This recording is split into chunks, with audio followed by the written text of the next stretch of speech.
Young people aren't dating, young people aren't having sex, young people aren't getting married, young people aren't having kids. What's going on? Really? What's going on? What's going on is that young people don't see a path towards economic prosperity and security because of the rampant wealth inequality that is happening in the United States. It's only getting worse. We're forgetting that Gen Z is the generation that is having the least amount of sex than any other generation that has come before us. And yes, I see people come on here and they talk about the problem with corn all the time. They talk about OnlyFans. They talk about this hyper commodification of the female body. This is going to be a weird subject to talk about, but it's something that has come across my timeline quite a lot. And after giving it some thought, I'm like, you know what? It kind of makes sense. You know, we're more connected, but also disconnected now than ever before. And because of this, Gen Z is actually having less sex than any other generation. They're less intimate. And I think technology has something to do with this. Usually, people in their 20s are having the most sex. Usually they stop having sex once they get married. But Gen Z are the opposite. They are having less sex now than other generations at the same age. So we're going to discuss this very topic in today's video. This is going to be an interesting one. I want your opinions about it down below in the comment section because this one should give a pretty lively chat in the comment section. Are we forgetting that Gen Z is the generation that is having the least amount of sex than any other generation that has come before us? And yes, I see people come on here and they talk about the problem with corn all the time. They talk about OnlyFans. They talk about this hyper commodification of the female body, which has been happening, you know, for decades and decades, but now it's just accessible in a new way where it can fit in this phone in the pocket wherever you are in the bathroom now. And yes, those things are all, of course, factors towards our general desensitization around sex and our kind of like misunderstanding of it and our lack of like having connections with the opposite sex and how we are just like becoming more in our silos. You know, women are becoming more liberal, men are becoming more conservative.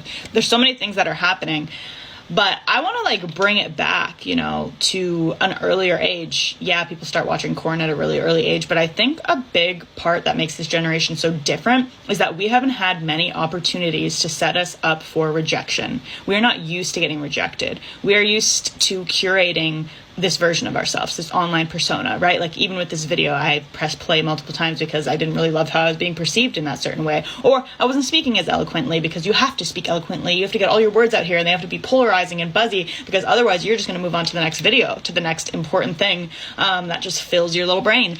And so there's this weird pressure to be perfect, to be curated all the time. Sometimes people think that, you know, you want to be whimsy, you want to be cringe. This is like the newest thing, but that's just become another aesthetic. It's just become another thing that we curate. And so we don't really lean into the rejection because we don't have a lot of opportunities to. One of the key things growing up that I was in this transition period is that we had school dances, right? I was talking to work the other day about how their daughters don't have school dances anymore. And I think about how like at such an early age in middle school, we were having school dances and they were the awkwardest things ever, but they were such core memories of standing at the wall, not being able to make eye contact, feeling just so awkward about things. And instead of talking to each other as young kids, we download Snapchat and then we can just say whatever we want, however we want, and it's going to be gone soon or not, because people can screenshot it because nothing is ever impermanent online, as they always tell you. And so back in the day, there were so many more opportunities for that rejection to try to socialize and not feel like it's going to be captured and recorded and then ruin your life. So you were allowed to make mistakes. We're not allowed to make mistakes anymore. And if we are not allowed to make mistakes, that means that we are not being vulnerable. And if we're not being vulnerable, how can we possibly make connections with each other? Of course, it's going to lead us to just look at sex as this objective thing that separates the person and just objectifies the whole situation, right? We're not taught rejection, and therefore we are not able to have emotional connection with people. That's true, and everything is so permanent now that it feels like younger generations can't make any mistakes anymore because it'll be, you know, logged and filed and captured. So that's a lot of pressure as well, especially if you're on the dating scene. This is one of the reasons why probably clubs are dying as well, and that used to be a place where people would meet as well, like millennials and Gen X, and that is pretty much gone now. Everything is done online, which is pretty scary, but the accessibility to everyone to make everyone connected has done the opposite, made everyone more disconnected. Young people aren't dating, young people aren't having sex, young people aren't getting married, young people aren't having kids. What's going on? Really? What's going on? What's going on is that young people don't see a path towards economic prosperity and security because of the rampant wealth inequality that is happening in the United States. It's only getting worse, and it's not really seeming like those in charge are really taking any action to correct that, to make sure that, 95% of us that are in the bottom are doing, okay and have healthcare, housing, food, while the top percent basically amasses all of the wealth that is in this country. That's one reason. Young people, they don't have access to healthcare. If they're off their parents' insurance and they don't have a stable 9-to-5 job that is providing that healthcare for them, young people don't have access to healthcare. They can't afford healthcare. If I can't afford healthcare for myself, how am I going to afford healthcare for one of these? You know what I mean?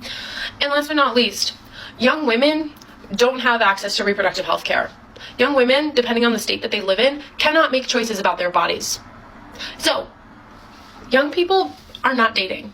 Young people are not having sex. Young people are not getting married. And yes, young people are not having children. And if we don't fix some of these social structural issues, that trend is just going to continue. And what you're going to see, and what we are literally already seeing, is the response to young people not getting married and starting families by white Christian nationalists in our government is that, maybe instead of fixing those social structural conditions, let's just force women to get married and have children instead by stripping their access to reproductive health care. That's exactly what's happening. And it's really freaky, and we need to do something about it in the midterms. And that's that for today. Good morning. Wow. I mean, I understand what she's saying, but I think it mostly has to do with technology. Though she's a good example of how everything has become so politicized, right? Where there's the left and there's the right, and because men and women now are separating so much in terms of their political beliefs, that it makes it very difficult for people to get together and become boyfriend, girlfriend, become wife and husband. And because of that, less people are having sex. I have come to a genius conclusion, and it is why Gen Z has an awful time with dating nowadays. Are you Gen Z? Do you have a failed situationship, relationship, talking phase, anything? I'm sure the answer is yes. I've had too many to count. But after my last failed relationship, I was really thinking deeply about this topic. I wholeheartedly believe that it is because Gen Z is broke. Hear me out. I know that sounds absolutely crazy, but we're the generation, right? We dealt with COVID. It ruined our work ethic. I personally was a junior in high school when COVID started, and it ruined my work ethic so much, and it took me so much to get that back. You're sitting at home, doing school from home. You can look everything up online. Classes become so much easier. You don't have to put an effort to go to school. You don't have to wake up early, dress up, all of it. It becomes a cakewalk. And then our generation gets into college. ChatGPT comes out. Classes are easy. You can take online classes if you want. And it has genuinely just become such a work from home, lazy environment. It's upsetting too, because And you're not going to meet someone at work if you're working from home as well, right? And that's what younger people want. They want those type of jobs. Our parents weren't like this. I know you're going to come for me and say that I sound crazy, because I probably do. And I know I sound like my parents, but it's true. Our parents worked multiple jobs. They went to school, got ready, had to study in the library, not use the internet. Oh my gosh, why do I sound so old? And then we're sitting here complaining about the fact that we have one 8 a.m. class throughout our whole day. We don't have a job, and that's all we have to do. Anyways, moral of this story is that the way Gen Z has been raised is lazy. We are a lazy generation, and we need to fix this. But what does being a lazy generation entail? It means that we are not going to make good money. I figured out how to get around this, so I'm not a part of the we anymore. Everyone is too lazy to work an actual job where you have to get up and get there at 8 a.m. and stay until 5 or 6. and put effort into your appearance and put effort into your job. All pretty valid points and paint a really good picture as to why it's so difficult for Gen Zs to date now, but also to form relationships. And some of those relationships will obviously become physical. You leave your thoughts about the subject down below in the comment section, guys. I want to read all your comments. This one was an interesting topic to go through, but I thought it was a pretty important one. Anyways, leave your thoughts down below, and I'll see you in the next one.